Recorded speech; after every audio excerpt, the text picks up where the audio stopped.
Beatvibes, Alefaso moramora fanomboany. Slaan freestyle partie 5.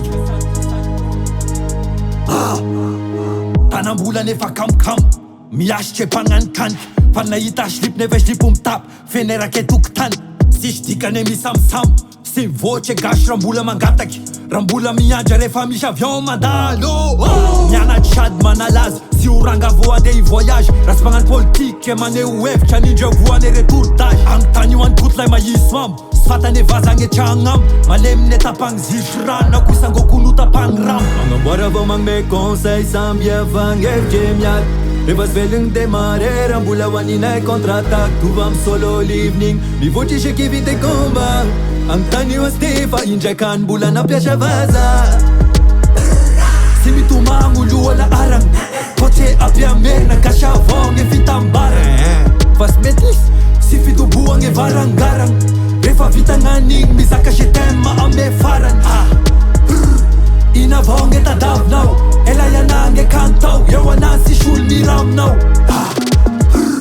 Inavogny tadavinao, Slaan freestyle partie 5. Soudarà gn'hevitry.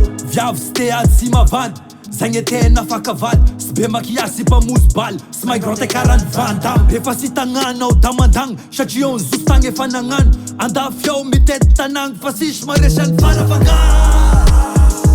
E mampesy mpianatry centimètre, E masaka mba mpianatry tena metra. zay lalagny vita da mora simba mitovy ame soratry crayon. 1 million andafy blindé, 1 million de gasy vitanilo. Magnamboara vao magnome conseil samby avagny hevitry miady. Rehefa sy velogny démarrer raha mbola Oaninay contre-attaque. Tovy amy solo living mivotry écheky vita combat. Agnotan'io astefa indraiky any mbola nampiasa vaza. sy mitomagno lohala aragny, kotre apiamerina kasavogny fitambaragny. Fa sy mety sy fitoboagny varangaragny. Rehefa vita gn'anigny mizaka je t'aime ame farany. Inavogny tadavinao, elayanagny kantao. Eo anazy sisy olo miraminao. Inavogny tadavinao, Slaan freestyle partie 5. Soudarà gn'hevitry.